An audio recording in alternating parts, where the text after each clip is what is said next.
नाही, नाही. ही वस्तुस्थिती आहे. केवळ आजचं जे प्रकरण आहे, हे होनेवाडी ग्रामस्थ आमच्या गणपतराव कदम मार्गावरती केळी चाळ म्हणून आहे. ते ग्रामस्थांच्या हे जे पश्चिम महाराष्ट्रातले ग्रामस्थ असतात, सांगली, सातारा, कोल्हापूर, हे समूहाने राहतात. ह्यांच्या पूर्वीपासूनचे म्हणजे एखाद्या रूममध्ये 30-40 लोकं राहतात. ग्रामस्थ मंडळ असते त्यांचं. ग्रामस्थ मंडळाच्या माध्यमातून ह्या पूर्वी खोल्या खरेदी केलेल्या असतात आणि त्याच्यातनं राहतात आहे. तर होतं काय, की ग्रामस्थ मंडळ म्हणून हे कोणाला तरी अधिकार दिलेले असतात, की तू आमच्या मंडळाचा अध्यक्ष हे किंवा कोण सेक्रेटरी हे पदाधिकारी असतात.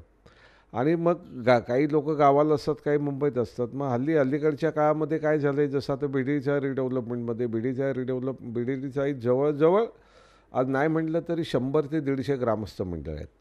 ह्या नामजोशी मार्गावरती पूर्णपणे 200 ते 250 असे ग्रामस्थ मंडळ आहेत.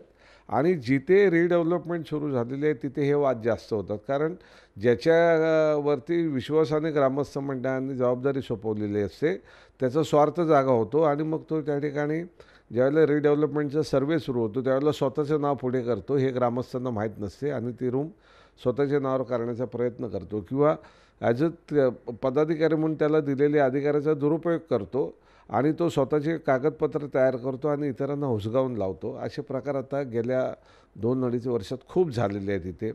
ह्याच्यामध्ये आहे की कसं हे तर हे सिव्हिल प्रकरणं असतात. त्याच्यामध्ये किती कोणी हस्तक्षेप करावा याला काहीतरी मर्यादा आहेत. म्हणजे पोलीस कधी न्याय देतात, कधी त्यांच्याकडून दुजाभावसुद्धा होतो आणि त्याच्यामुळे अशा प्रकरणामध्ये आम्ही मधल्या काळामध्ये म्हाडाला मी पत्र लिहिलं होतं की जे ग्रामस्थ मंडळाच्या घरं आहेत, खोल्या आहेत, त्यांना ग्रामस्थ मंडळ म्हणूनच तुमच्याकडे नोंद व्हायला पाहिजे. त्या सार्वजनिक आहेत. तुमचे पण काही अधिकारी मग त्या ठिकाणी स्वार्थी बुद्धीने मॅनेज होतात आणि ते लोक पण इनडायरेक्टली काही गोष्टीत मदत करतात आणि वाद होतात. आणि पहिल्या ज्यावेळेला ह्या सगळ्या रिडेव्हलपमेंटचा हा सिलसिला सुरू झाला त्या दिवसापासून आमचं मागणं आहे म्हाडा असेल, कारण याच्यामध्ये म्हाडा हे एक प्राधिकरण आहे, झोपडपट्टी याच्यामध्ये SRA प्राधिकरण आहे आणि सगळीकडे हे प्रकार होत आहेत. त्यामुळे जिथे ग्रामस्थ मंडळ आहेत ते सर्वेच्या वेळेला ग्रामस्थ मंडळच अशी नोंद झाली पाहिजे आणि त्यांची 3 ते 4 लोकांची केअरटेकर म्हणून त्या याची नावं आली पाहिजे. परंतु दुर्दैवाने असं होत नाही आहे. जाणून बुजून याच्यामध्ये काही अधिकारी खोडा घालतात आणि अशा तऱ्हेचे वाद निर्माण होतात. आज ह्या होनेवाडीबद्दलसुद्धा हीच वस्तुस्थिती आहे की ग्रामस्थ मंडळ या ठिकाणी राहत होते. त्यांना आता बाहेर करून गावाकडून काही लोक स्वतः आम्ही मालक आहोत म्हणून पावत्या घेऊन आलेले आहेत आणि ग्रामस्थ मंडळाकडून असं कळलं की एकाच नावच्या 2 व्यक्ती होत्या. जो मय्यत झालेला आहे त्याची पावती घेऊन हा माणूस येऊन मी मालक आहे असं दाखवतो आहे आणि त्याला काल काहीतरी रात्री यांच्या ज्यावेळेला वाद झाला त्यावेळेला त्या महिला होत्या आतमध्ये. त्या महिलांना पोलिसांनी जाण्यास आतमध्ये अलाव केलेलं आहे आणि या लोकांना मज्जाव केलेला आहे. यांचे बॅगा बाहेर आहेत, कपडे बाहेर आहेत, ते 3 दिवस बाहेर फिरत आहेत. मी आता वरिष्ठ पोलीस निरीक्षकांशी संपर्क साधण्याचा प्रयत्न करतो आहे. ते काय अवेलेबल होत नाही आहेत. जसे अवेलेबल होतील मी त्यांना वस्तुस्थिती त्यांच्या लक्षात आणून देणार आहेत आणि यांना आपण न्याय देण्याचा प्रयत्न करणार आहोत. कोल्हापूरच्या घुलेवाडीतील ग्रामस्थांची मुंबईत एक रूम होती आणि या मुंबईतल्या रूममध्येच ते ग्रामस्थ राहत होते आणि कामकाज करत होते. मात्र आता काहीतरी वेगळे या ठिकाणी घडल्याचं पाहायला मिळतं. या ग्रामस्थांच्या रूमवरती एकाने हक्क दाखवत या ग्रामस्थांनाच बाहेर काढलेलं आहे. यानंतर हे सर्व ग्रामस्थ आता बघतो आपल्यासोबत आहेत आणि आत्ताच त्यांनी आमदार सुनील शिंदे यांचीसुद्धा भेट घेतलेली आहे. पोलिसांपर्यंत सुद्धा ते पोहोचले आहेत. मात्र नक्की त्यांच्यावर काय चर्चा केली हे पाहणं महत्त्वाचं आहे. काय नक्की आमदार साहेबांनी तुमच्याशी बातचीत केलेली आहे आणि कालसुद्धा पोलीस स्टेशनमध्ये होतात, काय पोलिसांनी सांगितलं? आम्ही रात्री जवळजवळ आमचे 25-30 जे झोपणारे जे कार्यकर्ते आहेत गावाले ते गिलारोड पोलीस स्टेशनला आम्ही थांबलो होतो. त्याच्यानंतर साहेबांनी आम्हाला सांगितलं, ऐकून घेतल्यानंतर तुमच्या बाजूनं ओळखणारे कोण महिला तिथे आहेत का साक्षी देणारे. त्यानंतर तिथल्या महिला 10-12 महिला 2-3 जेंट्स पुरुष त्या ठिकाणी साहेबांनी त्याची पडताळणी केली. त्याचे मुलगे लक्ष्मणभाऊ पाटील, त्याचे 2 मुलगे आणि आमचे ग्रामस्थ यांना ओळखलं. तुम्ही ह्यांना कुणाला ओळखतात?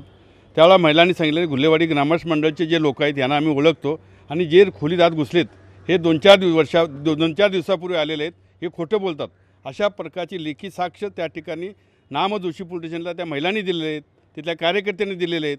एवढं सांगूनसुद्धा त्या लोकांनी आम्हाला प्रवेश द्या म्हणून आम्ही विनंती केली, तरी पण त्या ठिकाणी प्रवेश देण्यात त्यांनी नाकार केला की तुम्ही थोड्या दिवसात जावा, आजचा दिवस थांबा, महिला आतमध्ये कुठेतरी गुन्हा दाखवून अशा प्रकारचं कृत्य केली. एका बाजूला ते सांगतात की तुमच्या महिला तुम्ही घुसा, नंतर कार्यकर्ते घुसा आणि नंतर दुटप्पी भूमिका घेतात.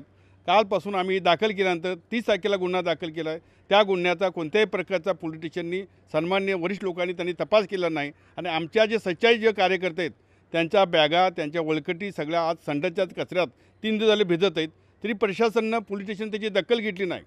म्हणून त्या संदर्भात आम्ही कारवाई झाली नाही. म्हणून या ठिकाणचे आमदार श्री सुनील शिंदेसाहेब यांना आम्ही आमची कागदानी सगळे पेपर सगळे बातमी दाखवली, त्यांना साहेबांनी तपासणी केली आणि त्या प्रकारे साहेबांना ते म्हणणं पटलं. साहेबांनी वरिष्ठ निरीक्षकाला फोन केलेला आहे, ते उद्या त्यांनी त्या ठिकाणी तारीख दिलेली आहे. पण आता 3 दिवस झाले आमची मुलं ज्या ठिकाणी कपडे अंगावरचे सगळे बाहेर टाकलेत, जे अंगावरचे कपडे त्या कपड्यांशी आज कालपासून ते रस्त्यावर लोक भटकत आहेत, त्यांना राहायचा आसरा काढून घेतला आहे. त्या लोकांनी आज 60 वर्ष असलेली गुल्हेवाडी ग्रामस्थ मंडळाची रेकाडे परंपरा ह्या माणसानं बनावट आपलाच नाव धारण करून या ठिकाणी लोकांना रस्त्यावर आणलेलं आहे. अशा प्रकारचं गैरकृत्य करणाऱ्या व्यक्तीला पोलीस स्टेशन सन्मान वागणूक देतात आणि जे आम्ही सच्चाई कार्यकर्ते आहेत जे काल 2 दिवस भटकायला लागलेत त्यांच्यावरती अन्याय करून त्या ठिकाणी न्याय दिला जात नाही.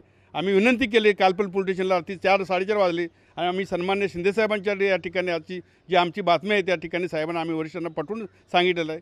साहेबांनी फोन केला, ते उद्या तुम्हाला काय ते सांगतो म्हणून साहेबांना आश्वासन दिलेलं आहे त्यांनी.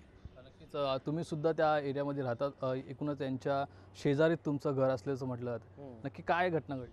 माझ्या घराच्या समोरच हे राहायला आहेत आणि माझं आज वय वर्ष 52 वर्षामध्ये त्या व्यक्तीनं तर मी अजूनपर्यंत कधी बघितलेलं नाही आहे.